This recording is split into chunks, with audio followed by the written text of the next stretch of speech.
Thank you so much, everyone, for joining us. And please do sit down while we conduct this conversation. Actually, आप दोनों तो मित्र हैं, आपको मेरी ज़रूरत है ही नहीं बात करने की, but आप तो एक दूसरे को काफ़ी समय से जानते हैं. But फिर भी मैं कोशिश करती हूँ. यतेंद्र जी, आपने कितनी किताबें लिखी हैं इतनी महान हस्तियों पे, मतलब गिरिजा देवी, लता मंगेशकर, बिस्मिल्लाह खान, बेगम अख्तर, और ये सब आपके मतलब आपके एनवायरनमेंट में है, आपके कल्चर में, मतलब ये सब आप सुन के बड़े हुए हैं. इनके बारे में कुछ बताइए कि जब आप इनके ऊपर लिखते हैं तो आपको थोड़ा झिझक महसूस होती है कि मतलब मैं इनके बारे में लिख रहा हूँ, मैं ये लिख रहा हूँ, ये गुस्सा ना हो जाए. मतलब बेगम अख्तर वगैरह तो है नहीं, बट जैसे लता जी जब थी तो आपको कभी झिझक महसूस होती थी? बहुत धन्यवाद कावेरी जी, आपने यहाँ बुलाया इस सेशन के लिए. ये बहुत सारा ये सवाल हमेशा से पूछा जाता रहा है और हर बार मैं एक जवाब देता हूँ अपनी सफाई. नहीं, बहुत अच्छा है, सफाई पे देता हूँ. लता जी से बात करने की शुरुआत कठिन थी. हाँ. कठिन इस अर्थ में कि जब मैंने उनसे प्रपोज किया कि मैं अब पे काम करना चाहता हूँ, तो कोई भी हिंदुस्तान में जो संगीत समझता है और हिंदुस्तानी फिल्म संगीत को समझता है, वो लता जी, आशा जी या किशोर कुमार का फ़ैन होगा ही.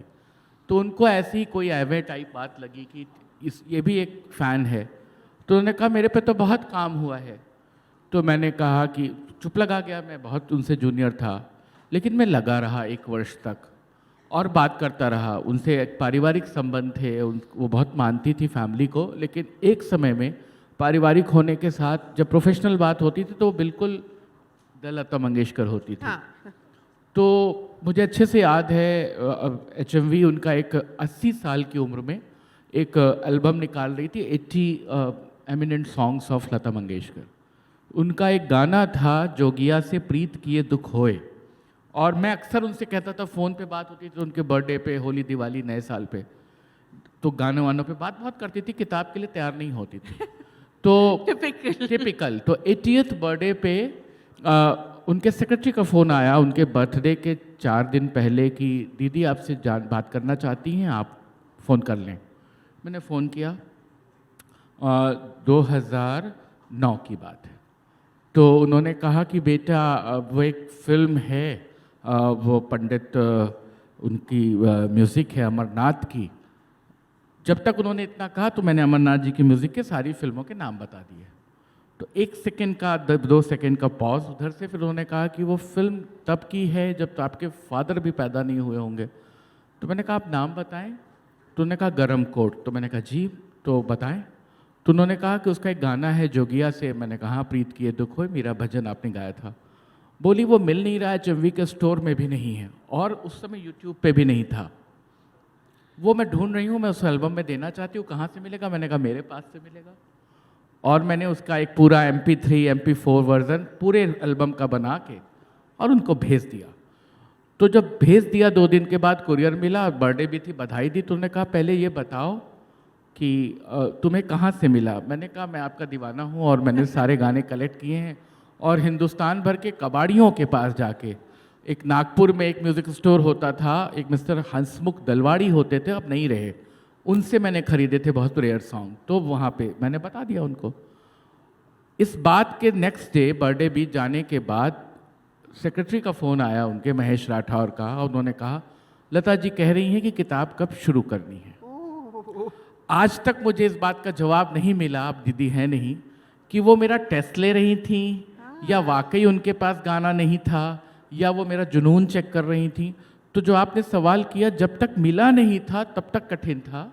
जब बात शुरू हुई तो मुझे 7 साल मैंने बात की. जब वो 87 साल की हुई तो बुक रिलीज़ हुई और 87 साल की उम्र में मैंने 7 सालों में कभी नहीं पाया कि लता जी से बात करने में मुझे कोई झिझक हुई हो. और इतनी बातें करती थी, लेकिन वो इतनी मास्टर क्राफ्टमैन थी कि जैसे ये तय हो जाता था कि कल हम रोशन पे बात करेंगे या हम कल जयदेव पे बात करेंगे. तो मैं सारी तैयारी नोट्स के साथ बैठता था और अचानक से उनका मूड स्विंग होता था और कहती थी आज तो वैजंती माला पे बात करने का मन है. अब एक आदमी जो रोशन या जयदेव तैयार करके बैठा है, वो वैजंती माला वहाँ से कूद के वो पहुँच जाए साहिर लुधियानवी पे और फिर चली आए पंडित नरेश शर्मा पे। तो मुझे ये तो समझ में आया कि लता जी से आप ऐसे बात नहीं कर सकते। तो मैं सब खोल के रखता था, सब बातें करता था, और वो पूरा लिवरेज देती थी, समय देती थी कि आप समझें। बात में तो फिर हर चीज़ बात होने लगी, लेकिन एक गुत्थी है वो ये है कि कंट्रोवर्शियल सवाल मैंने सब आखिर के लिए रखे थे। मुझे लगा जिस दिन नाराज हुई कह देंगी कल से स्टॉप, और किताब आएगी कि नहीं आएगी मुझे नहीं ये पता। तो पत्रकार की पुरानी तकनीक है कि लास्ट में सबसे तो जब 5 साल बीत गए, 6 साल बीत गए, तो उन्होंने कहा कुछ और पूछने को नहीं है। तो मैंने कहा पूछने को तो बहुत कुछ है। बोले पूछो। तो मैंने पहला ही सवाल ओपी नैयर वाला विवाद से शुरू किया। तो उन्होंने कहा हाँ मैं यही सोच रही थी इतने सालों से, ये सब बातें क्यों नहीं आई। तो मैंने कहा अब यही सब बातें करेंगे। तो मैं उनका बहुत मुंह लगा हो गया था, और आप आश्चर्य करेंगे हर सवाल का जवाब दिया, हर कंट्रोवर्सी का जवाब अपने ढंग से दिया, फैक्ट्स बताए, फैक्ट्स के सारे सोर्सेज बताए, और जिन सवालों को उन्होंने इग्नोर करना था बहुत ही ईमानदारी से इग्नोर किया। कैसे करते थे वो, क्या बोलते? जैसे मैंने बहुत सारी चीज़ें पूछी। फिल्म इंडिया मैगजीन में बहुत गॉसिप छपती थी। हाँ। तो उसमें कहीं एक मैंने प्रसंग पढ़ रखा था कि रफ़ी साहब को तमाचा मार दिया नौशाद साहब ने बैजू बावरा की रिकॉर्डिंग के लिए किसी पत्रकार के। तो मैं पूरा फिल्म आर्काइव से सब निकाल के बैठा था। तो बोली कि ये 1951 का गाना है, 52 में फिल्म रिलीज हुई। अच्छा, she has a very photographic memory. और बेटा उस समय जब ये गाना रिकॉर्ड हुआ था तो शकील साहब, मैं, नौशाद साहब और रफ़ी साहब थे। इनके अब्बा भी नहीं रहे होंगे ग्रीन रूम में जब रिहर्सल हो रही थी। थप्पड़ की गूंज इनको कहाँ से मालूम है, मेरे को नहीं पता। तो ये तो गार्बेज है, ये कुछ नहीं है। और मैं तुम्हें उल्टी बात बताती हूँ कि सिर्फ 2 म्यूज़िक डायरेक्टर ऐसे थे, नौशाद और एस डी बर्मन, जो अपनी अच्छी से अच्छी ट्यून बनाने के बाद डरे रहते थे, तो बार बार इम्प्रोवाइज कराते थे। रफ़ी साहब ज़रा इसको गा दो फिर से, लता फिर से एक बार गा दो। तो हम लोग कॉन्फिडेंस दिलाते थे कि बहुत अच्छा रिकॉर्ड हो गया है, अब नया वर्जन मत बनाइए। तो बोले कि नौशाद साहब उन्होंने तो कभी किया नहीं, बस डर मुझे 2 लोगों से लगता था, एक मास्टर गुलाम हैदर से और दूसरा सज्जाद हुसैन से, क्योंकि सज्जाद हुसैन बहुत स्ट्रिक्ट थे। और 15 दिन रिहर्सल के बाद गाना, भले पहले रिहर्सल का टेक ओके हो गया, लेकिन वो 15 दिन रिहर्सल के बाद गाना रिकॉर्ड होता था। तो 2 म्यूज़िक डायरेक्टर को उन्होंने टफेस्ट माना, और इन दोनों को सबसे ज़्यादा हिला हुआ कि ये लोग कॉन्फिडेंट नहीं थे। लेकिन किसी बात का, सुमन जी के साथ उनकी कंट्रोवर्सी, आशा जी के लिए रॉयल्टी का विवाद, राज कपूर के साथ झगड़ा, हर बात उन्होंने की। तो मुझे तो लगता है, और मैं ये कहूँगा, मैं तो बहुत छोटा अदना सा लेखक हूँ, कोई भी आदमी किसी कलाकार के पास जाए, उसकी गरिमा के अनुरूप बात करे, तैयारी के साथ बात करे, पेपराजी में ना जाए। हम लोग कुछ जूसी, कुछ फ्लारी, कुछ ऐसा ढूंढते हैं। और जब लता सुरगाथा तैयार हुई, मुझे नहीं पता था कि वो इतनी मेगा हिट हो जाएगी। इन्होंने एक टीवी पे ऐलान कर दिया था कि इस साल की किताब ही सिर्फ लता सुरगाथा है, दूसरी कोई किताब नहीं है। तो हुआ क्या कि मैंने लता जी, तो पुरस्कार भी मिला जी, नेशनल अवार्ड और मामी फिल्म फेस्टिवल दोनों मिला था जी। तो मैंने लता जी से सवाल किया, मैंने कहा दीदी आप मुझे इतने सारे जवाब दे रही हैं, ये आपने आज तक क्यों नहीं किसी को बताया। उनका जो एक सेंस ऑफ पैथोस के साथ जवाब था, वो कितना कितना दर्द भरा है। 2001 में भारत रत्न मिल चुका है, मेरी किताब शुरू होती है 2009 में, एक डिकेड का फ़र्क है। उन्होंने कहा बेटा तुम विश्वास नहीं करोगे, मेरे पास आज तक जो लोग सवाल करने आए वो इन्हीं कंट्रोवर्सीज पे करने आए, या कुछ तुरंत कंटेम्प्रेरी रहा तो पूछा। कभी किसी ने नहीं पूछा कि what's the difference between the music of the intricacy of Shankar Jaikishan and Jaidev, ये गाना का क्या है। तुम मीटर और स्केल तक पूछते हो, राग पूछते हो, तुम ट्रिविया में नहीं फंसते हो। मुझसे किसी ने नहीं पूछा कि कौन से गाने को गाने में दिक्कत हुई, कौन से गाने में सुर लगाने में प्रॉब्लम हुई, रियाज कैसे किया। हमने तुम्हें स्केल तक बता दिया है कि किस किस स्केल से मैं गाती थी। तो जब पूछेगा नहीं कोई तो मैं बताऊंगी कैसे। और दूसरा कि आपसे कोई सीखने आया, तो उन्होंने बड़ा हंस के, मुझे लगता है उसमें विट बहुत था, उन्होंने कहा आजकल सब सीखे सिखाए हैं, किसी को मुझसे सीखने और जानने की ज़रूरत नहीं है। तो ये थी लता मंगेशकर। क्या बात है। अनंत जी, जो आपने बॉलीवुड सेल्फी लिखी, उसमें भी बहुत अलग सा प्रेजेंटेशन है, उसके बारे में बताइए, आपने ऐसा प्रेजेंटेशन क्यों चूज़ किया। सबसे पहले मैं आपका और ओडिशा लिटरेचर फेस्टिवल का धन्यवाद ज्ञापित करता हूं कि मुझे इस महत्वपूर्ण आयोजन में आपने बुलाया और बुलाने लायक समझा, आभार। बॉलीवुड सेल्फी, दरअसल मैं जब किसी भी जैसे अब इन्होंने भी बड़े लता जी की तरह इन्होंने राज सिंह डूंगरपुर का नाम नहीं लिया, इतना लंबा बोला मैंने लिया। लेकिन इन्होंने भी राज सिंह डूंगरपुर का नाम नहीं लिया। मैंने लाल किसी का नाम सोच लिया रही था। थी मैं बोलूं, मैंने एक but सवाल पूछा था। रुक जाइए, आपने रुकिए, पूछा रुकिए। था? हाँ, मैंने अभी पूछा था। अभी आप आइएगा। मैं यही कह रहा हूँ कि तो जब मैं ऐसे सवालों को देखता था ना कि हर कोई बच रहा है उन सवालों से, हाँ, कि अब लता जी और राज सिंह डूंगरपुर के बारे में कुछ नहीं, इनकी किताब में एक लाइन है कि बड़े अच्छे मित्र थे, हम भी उतने से ही संतुष्ट हो गए कि बड़े अच्छे मित्र होंगे। तो अब जैसे सुरैया या नहीं, देविका रानी और दिलीप कुमार की मुलाकात कहाँ हुई? जी, कोई उनको नैनीताल में मिलवा रहा है, कोई उनको मुंबई बॉम्बे के सब्जी स्टूडियो मार्केट में हाँ, कोई मुंबई के किसी वो हिमांशु राय वाले स्टूडियो में जी। मिलवा रहा है, कोई कहीं मिलवा रहा है। तो जब मैं इन चीज़ों को देखता था तो मुझे लगता था इतनी सारी एनामलीज क्यों हैं? हाँ, क्योंकि मुलाकात तो एक ही हुई होगी। जी, तो हमारे यहाँ क्या है ना कि हम सब लोग लिखने में भारत का पहला, फर्स्ट इन इंडिया, इसके चक्कर में पड़ जाते हैं, जबकि फैक्ट को चेक करना चाहिए। तो फर्स्ट इन इंडिया में क्या हुआ कि 3-4 बार देविका रानी और दिलीप कुमार के मुलाकात करा दी लोगों ने, और ये सब रिकॉर्डेड है किसी बुक में, अच्छी वेबसाइट्स पे, कई तो भारत सरकार की वेबसाइट्स पे भी हैं। तो मुझे ये लगा कि मुझे इनको दूर करने के लिए एक किताब लिखनी चाहिए और उन लोगों तक पहुंचना चाहिए जो फर्स्ट हैंड इंफॉर्मेशन दे सकें। जी, मैं थोड़ा पॉलिटिकल जर्नलिस्ट हूँ, सिनेमा में बाद में आया, बहुत देर से आया, तो मुझे लगा कि इन एनोमलीज को दूर करने के लिए फिर मैंने 8-10 ऐसे लोगों को चुने और उनकी जितनी बायोग्राफीज अवेलेबल थी सबको पढ़ा, जी, और उसके बाद जो ऐसे बिंदु थे जिस पे कंट्रोवर्सी या जिस पे अलग अलग तरह की चीज़ें बाजार में उपलब्ध थी उनको पॉइंट आउट, मतलब अलग किया, और अलग करने के बाद उनको मैंने एक किताब की शक्ल दी ताकि उनकी एक ऑथेंटिक प्रामाणिक तस्वीर सिनेमा प्रेमियों के पास पहुंच सके। ट्रिविया के बारे में बहुत जानना चाहते हैं लोग, किसका कैसे। अब गुलजार साहब और मीना कुमारी की डायरी को लेके भी बहुत कुछ चलता बिल्कुल है ना? सबको पता है, बट किसी ने देखा नहीं। देखा नहीं है, लेकिन हर कोई बोलता है कि गुलजार अपनी कविता नहीं लिखते, मीना कुमारी की डायरी से निकाल निकाल के एक दे देते हैं। तो फिर मुझे लगा कि ये कैसी बात है। फिर गुलजार साहब और मीना कुमारी के बीच के झगड़े की एक बात है जिसमें थप्पड़ भी किसी ने किसी को मारा, इस तरह की चीजें भी बहुत चलती और हैं। इन भारत में क्या है कि पॉलिटिक्स और सिनेमा और स्पोर्ट्स में सब कुछ सब जानते हैं, जी। तो उनको सबको सब कुछ पता है।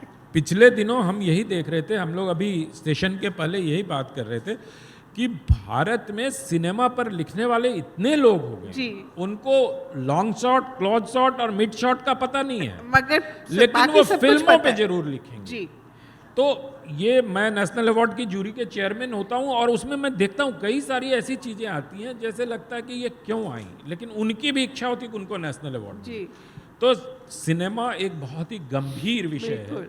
जिस पर राजनीति से भी ज़्यादा गंभीरता से लिखा जाना चाहिए, क्योंकि आर्ट पर जब आप लिखते हैं तो आप वो फिक्शन नहीं लिख सकते, बिल्कुल। और फिक्शन लिख के आप आने वाले भविष्य के जो, मतलब भविष्य के जो पीढ़ी के लोग होते हैं, जो रिसर्चर होते हैं, उनका आप नुकसान करते हैं। क्योंकि हमारी जो समृद्ध परंपरा रही है, हमारे जो कलाकारों की विरासत रही है, उसको हम कहीं ना कहीं डेंट पहुंचाते हैं। तो मेरे दिमाग में ये चल रहा था, जैसे अभी मैं बॉलीवुड सेल्फी लिखने के बाद सुपरस्टार सेल्फी लिख रहे हैं। जी जी, तो उसमें मैंने ये किया है कि जो ब्लैक एंड वाइट एरा के हमारे सुपरस्टार्स थे, जी, 1930 से लेके और उसके बाद के दौर के, तो उनके बारे में प्रामाणिक जानकारी लिखी जाए। बहुत मुश्किल आ रही है क्योंकि अब उनके प्राइमरी सोर्सेज नहीं बचे, बिल्कुल। तो लेकिन मैं कोशिश कर रहा हूं कि उनके करीब जाया जाए, और इसी करीब जाने के क्रम में मुझे लगा कि जो भारतीय सिनेमा का 20 साल का या 25 साल का या 30 साल का अगर पूरा पीरियड आप देखें कावेरी जी, तो वो पूरा का पूरा भारतीय सनातन परंपरा पर, भक्ति काल पर, बिल्कुल। राम पर, और वही सचिन भौमिक और राज कपूर का जो मशहूर जी। किस्सा है, अगर आपकी अनुमति हो तो मैं 1 मिनट प्लीज सुना दूं। बताइए। भौमिक साहब बहुत बड़े लेखक थे, 12-13 लगातार हिट फिल्में उनकी आई। बहुत हिट जी, फिल्में जी। लिखी उन्होंने। और वो राज कपूर साहब से मिलना चाह रहे थे, राज कपूर उनको मिलने का समय नहीं दे रहे थे। बड़ी मुश्किल से शॉर्ट करके बताता हूँ, बड़ी मुश्किल से राज कपूर साहब के साथ उनकी मुलाकात हुई।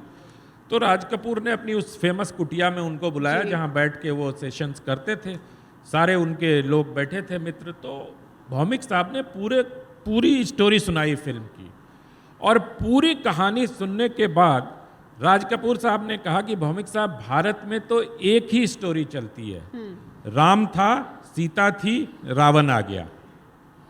एक हीरो था, एक हीरोइन थी और विलेन आ गया। तो यही कहानी चलती है, और इसी 3 पंक्ति पर अगर आप कुछ लिख सकते हैं हमारे लिए तो लिखिए। हाँ। तो अब राज कपूर के बारे में तो राहुल रवैल साहब अभी सारी बातें बता देते हैं, जी। उनके पास मेमोरीज हैं, उनके असिस्टेंट डायरेक्टर रहे थे, बहुत सारे ऐसे, अभी हम लोग गोवा में थे तो उन्होंने ऐसे बहुत सारे किस्से राज कपूर के सुनाए। तो प्राइमरी सोर्स तक जाना बहुत महत्वपूर्ण है, और मेरी कोशिश ये होती है कि जो विसंगतियां हैं या जो एनामलीज हैं राइटिंग में, उसको दूर करने का अगर एक छोटा सा प्रयास भी मेरी किताब से या मेरे लिखने से हो सके, तो इसलिए मैं इस तरह की चीज़ें लिखता हूँ। वंडरफुल। और एक बात मैं इसमें जोड़ूंगा, बहुत अच्छी बात आनंद जी ने कही, यही मेरा भी एक प्रयास रहता है, मैं हर जगह कहता हूँ नए लोगों से जो सिनेमा के लिए लिख रहे हैं या म्यूज़िक में लिख रहे हैं, कि वो ट्रिविया में बहुत बिलीव करते हैं। वो गूगल सर्च करेंगे तो उन जगहों पे जाएंगे जो फिल्म मार्केटिंग के लिए उनके पीआर एजेंसी ने उस फिल्म के लिए या उस कैरेक्टर के लिए कुछ लिखवाया हुआ है एक पॉइंट ऑफ टाइम पे, लेकिन वो सब कुछ विज्ञापन है। जी। और मैं बड़ी मैगजीन्स का भी नाम लूँ, जो सारी बड़ी फिल्म मैगजीन्स रही हैं, आप खंगाल डालिए तो उसमें से कायदे का इंटरव्यू या काम की स्टोरी, कवर स्टोरी नहीं मिलेगी। किसी की फिल्म हिट हुई है, कोई फ्लॉप हुआ है, कोई कंट्रोवर्सी हुई है, किसी का किसी के साथ मेजर अफेयर हुआ है, तो बड़ी बड़ी कहानियाँ हैं। लेकिन आप किसी एक बात के लिए, आप एक मुग़ल आज़म और पाकीज़ा की डिटेलिंग के लिए अगर आप कोई मैगज़ीन खंगालना चाहें तो 50 साल में कुछ नहीं मिलने वाला आपको, इंडिविजुअल राइटिंग में भले मिल जाए। तो उसकी प्रॉब्लम से अभी इतना गार्बेज सोशल मीडिया पे है कि नए लोग वो कुछ सुन के कोई रील देख करके पकड़ लेते हैं कि ऐसा हुआ था, जबकि वो बिल्कुल ट्रैश है। आप इससे बहुत 2-4 होती होंगी। अब कैसे उसमें से सही बात निकाली जाए और कौन सी बात को सही माना जाए। लता जी वाली किताब में मैंने एक प्रयोग ये किया कि सारी कंट्रोवर्सीज़ के इंटरव्यू को तो एज इट इज़ रखा, क्योंकि वो सीधा लता जी का वर्जन था। लेकिन जब मैं उनके एनालिसिस में उतरा तो जैसे वो जयदेव के साथ विवाद था, हम दोनों वाला, जो जयदेव की शिकायत पे एस.डी. बर्मन से मनमुटाव हुआ था, तो मैंने सारे वर्जन लिखे कि फलां की किताब में ये वर्जन है, इनकी किताब में ये वर्जन है, और 4 वर्जन देने के बाद मैंने लिखा लता जी ये वर्जन बताती हैं, और लास्ट में लिखा कि ये आप पर है कि आप किस वर्जन के साथ खड़े होना पसंद करते हैं, कि आप अपना सत्य निकाल लें, क्योंकि हमेशा आधी हकीकत आधा फसाना के बीच में ये सब ट्रैवल करता है। तो और एक बात की तकलीफ ये है सिनेमा को, राज सिंह डूंगरपुर वाला फिर जी, और एक चीज़ ये है कि सोशियो कल्चरल या सोशियो पॉलिटिकल किस्म का गंभीर लेखन सिनेमा को लेके लोग करते नहीं हैं, कम लोग करते हैं। जब मैंने किताब शुरू की तो हर आदमी मुझ पे हंसता था, लता जी के बारे में ऐसा क्या है जो तुम बताओगे।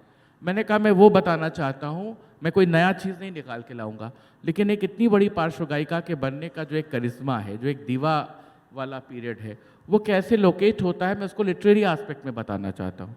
राज सिंह डूंगरपुर के संबंध के बारे में जब मैंने पूछा तो उन्होंने कहा आपको वही पता है जो सारी दुनिया जानती है। मैंने कहा मुझे कुछ नहीं पता है, मैं आपका राइटर हूँ, तो मैं ब्लैंक स्लेट हूँ, आप मुझे बताओ। उन्होंने कहा मेरे बहुत अच्छे पारिवारिक मित्र थे, मेरे बहुत अच्छे दोस्त थे, आप इसको जिस तरह से लिखना चाहें लिख दीजिए। तो एक जगह जहाँ दोस्तों की चर्चा की है, मैंने लिखा कि उनके अभिन्न और पारिवारिक मित्रों में राज सिंह डूंगरपुर थे, और जब उनको कोई अपने किसी भी ऐसे समय में जब उनको कोई राय लेनी होती थी या जब उनको अपने दोस्त का कंधा चाहिए होता था तो वो राज सिंह डूंगरपुर थे। मुझे लगता है कि इसमें मैं वो बात कह गया हूँ जो एक बहुत ही बेस्ट फ्रेंड के लिए होता है। मैं थोड़ा सा पिछले ज़माने की तरह सोचता हूँ, यंग जरूर हूँ, तो मुझे लगता है कि एक जो गरिमा है एक कलाकार की, उसको डेंट करने का मुझे अधिकार नहीं, क्योंकि मैं लता मंगेशकर प्लेबैक सिंगर को लोकेट कर रहा हूँ। मैं लता मंगेशकर की पर्सनालिटी को डिरेल करके या डिमीन करके कोई नई चीज़ तोप दाग दूँ, इससे फ़र्क नहीं पड़ता, वो उनकी पर्सनल लाइफ है। मेरे लिए लता जी आज दुनिया में नहीं है, लेकिन आज वो रसिक बलमा से या आज वो दूसरे गानों से जिंदा हैं। तो मेरे लिए वो सत्य था और वही सत्य मैंने दुनिया के आगे रखा। बिल्कुल, बहुत अच्छा। मतलब आप जो चुनते हैं वो भी इतने कठिन सब्जेक्ट्स होते हैं। गुलजार साहब, उनके उनके पास 20 साल से काम कर पहुंचना, रहा हूँ। मतलब उनके पास पहुंचना ही बहुत होता है। गुलजार साहब के साथ बहुत अच्छे संबंध रहे। ये मेरा सौभाग्य रहा कि इन सबसे मुलाकातें हुई और सबसे मैंने 1 to 1 बात करके काम किया। सिर्फ बेगम अख्तर पे नहीं अलग से किया, क्योंकि बेगम अख्तर हमारे यहाँ कोर्ट सिंगर थी फैमिली में। तो बहुत सारे लोग जिंदा थे जो बेगम साहिबा को डायरेक्ट जानते थे। तो it's not about my book, it's a compilation. और सारे बड़े लोगों ने जो बेगम साहब के नज़दीक थे और जो अब तक बेगम साहब पे बेस्ट छपा था, उसका एक तरह का वो एक रीडर है वो। लेकिन गुलजार साहब के साथ बात करने में भी यही लगा कि मैं हर चीज़ पूछता गया। वो इतनी फुल लेंथ किताब है, तो मैं एडिट कर रहा हूँ उसे, अभी 6 महीने से एडिट हो रही है। तो एक दिन गुलजार साहब ने से मैंने कहा कि कुछ ज़्यादा ही मैंने चुस्त कर दिया है। तो उन्होंने कहा, बरखुरदार, हम 24 रील की फिल्म बनाते हैं, 20 रील हम शूट करते हैं और 16 रील 17 रील की फिल्म ही दुनिया में जाती है। लेकिन वो जो 3 रील हम रिजेक्ट करते हैं वो सब बहुत अच्छा होता है, बहुत दर्द होता है उसको काटने में। तो तुम्हें क्यों नहीं दर्द हो रहा है काटने में, इसलिए इसको काटो। तो मैं बहुत बकबक कर रहा हूँ, रिपीटिशन नहीं हो, ये ना हो। उस एस्पेक्ट में भी मैंने उनकी डायलॉग राइटिंग और पुरानी चीज़ें और सारा बिमल रॉय स्कूल और वासु चैटर्जी खुद भी काफ़ी कुछ हाल लिखा है में, हाँ। जी। तो वो काम किया है, पता नहीं कैसा होगा, लेकिन वो अच्छा 1 ही to होगा। 1 गुलजार साहब के साथ बातचीत है, तो वो पसंद आएगा। वो काफ़ी मज़ा आएगा वो पढ़ने में। अब आनंद जी, आप तो लेखक भी हैं बट पढ़ते भी हैं, तो ऐसा आपने कुछ पढ़ा है रिसेंटली जो आपने सोचा ये मुझे किताब अच्छी लगी, इसमें ऐसा है जो मैं पहले नहीं जानता था? जैसे हाल ही में के बास की एक ट्रांसलेटेड आई, बहुत अच्छे थे, मुझे लगा वो उसमें मंटो की जैसे झलक थी। मैंने वो तो नहीं पढ़ी है, लेकिन मैंने एक वेंडी डोनिगर की किताब पढ़ी थी, हाँ। Truth of Rings. जी जी। और उस किताब को पढ़ने के बाद मुझे लगा कि मैं वेंडी की तरह क्यों नहीं लिख सकता हूँ। और बहुत ईर्ष्या होती है ऐसे लेखकों से। पूरी दुनिया में अंगूठी का क्या महत्व है, किस कल्चर में, किस देश में अंगूठी गोल है तो उसका क्या मतलब है, उस पर अगर हाथी बना हुआ है तो उसका क्या मतलब है, उस पर सांप बना हुआ, उस पर स्त्री पुरुष बने हुए हैं तो उसका क्या मतलब है। इतना महीन, मतलब मिस्र की सभ्यता से लेके और चकित चितब मुद्री पहचानी जब हनुमान और सीता का संवाद हो रहा था हाँ, अशोक बिल्कुल, वाटिका में, वो और भी। जब वो अंगूठी देते हैं, वहाँ तक लेके इस माइन्यूट तरीके से अंगूठी का वर्णन किया है। मुझे लगता है कि भारतीय भाषाओं में, मैं सिर्फ हिंदी की बात नहीं कर रहा हूँ, भारतीय भाषाओं में बहुत ऐसा लेखन होना चाहिए जिसमें हम इतनी गहराई से डूबकर, अंदर उतरकर, और वर्ल्ड वाइड क्या उसका आयाम है, क्या एस्पेक्ट हैं, उसको अगर हम सामने ला सकें। तो मुझे तो वेंडी डोनिगर के उस किताब से, बाकी से मेरी सहमति असहमति अलग है उनकी। जब वो हिंदू माइथोलॉजी कहती हैं उसको, तो माइथोलॉजी से मेरी अलग उनसे विरोध है, लेकिन वो पर्टिकुलर ट्रूथ ऑफ रिंग्स जो उनकी किताब है वो अद्भुत है। और मुझे लगता है कि उसके बारे में व्यापक चर्चा होनी चाहिए, क्योंकि जब चर्चा होगी तब हमारे स्कॉलर्स आगे बढ़ेंगे और उस तरह की किताबें लेकर सामने आएंगे। लेकिन मैं ये नहीं कह रहा हूँ कि भारत में ऐसा लेखन नहीं हुआ होगा, मेरे सामने नहीं आया, क्योंकि हमारे यहाँ इतना लिखा गया है। बिल्कुल, हमें आधा पता भी नहीं। हम लोग, मैं हमेशा एक बात कहता हूँ बातचीत में कि ज्ञान की सीमा होती है, अज्ञान तो असीमित होता है ना। तो जो ज्ञान है वो हम नहीं जानते, मैं नहीं जानता हूँ, और जो हम नहीं जानते हैं उसी को लोग मान लेते हैं कि ऐसा हुआ ही नहीं होगा। इसलिए मैं हमेशा एक ये डिस्क्लेमर दे के चलता हूँ कि मेरी नज़र के सामने से वो पुस्तक उस तरह की नहीं गुजरी है। हो सकता है क्योंकि वासुदेव शरण अग्रवाल ने स्त्रियों की सज्जा पर, मतलब उनके सजने संवरने पर एक पूरी किताब लिखी है कि कैसे आप नथ पहनना, कैसे, अच्छा वो भारतीय पद्धति में उड़ीसा में कैसे पहना जाता है, चेन्नई में कैसे पहना जाता है, जम्मू कश्मीर में, तो महिलाएं किस तरह का टीका लगाती हैं। कई जगह आपने देखा होगा कि ये मांग के पास टीका लगता है, कई जगह यहाँ साइड में लगाती हैं महिलाएं। तो उसका क्या महत्व है और वो हमारे स्क्रिप्चर्स से किस तरह जुड़ता है। वासुदेव सरन जी की एक पूरी किताब है इस पर। क्या बात है। तो मैं ये कहता हूँ कि हमारे यहाँ लिखा गया है, ज़रूरत इस बात की है कि हम अपनी नई पीढ़ी के सामने ऐसे ही मंचों से लोगों तक जब बात जाएगी तो इसकी चर्चा होगी। और इस लिहाज से मैं कहता हूं कि इस तरह के लिटरेचर फेस्टिवल की बहुत आवश्यकता है पूरे देश भर में। बहुत लोग कहते हैं कि लिटरेचर फेस्टिवल में कुछ नहीं होता है। मैं आपके मंच से उनको ये आज उत्तर भी देना चाहता हूं कि लिटरेचर फेस्टिवल या लिटरेरी फेस्टिवल ऐसा मंच होता है जहां से आप एक साथ समूह से संवाद कर रहे हैं। जितने लोग सामने बैठे हैं उससे ज़्यादा लोग अभी हमें ऑनलाइन सुन रहे होंगे। तो ये जो विस्तार मिलता है ये पुस्तकों से नहीं मिलता, ये जो ज्ञान का विस्तार है वो ऐसे ही मंचों से मिलता है। बिल्कुल। और आप लिखते रहें दोनों, आप प्रिंस ऑफ अयोध्या और आप प्रिंस ऑफ अयोध्या के मित्र, दोनों लिखते रहे। Thank you so much. Thank you very much. बहुत बहुत धन्यवाद आपका। बहुत धन्यवाद, बहुत आभार।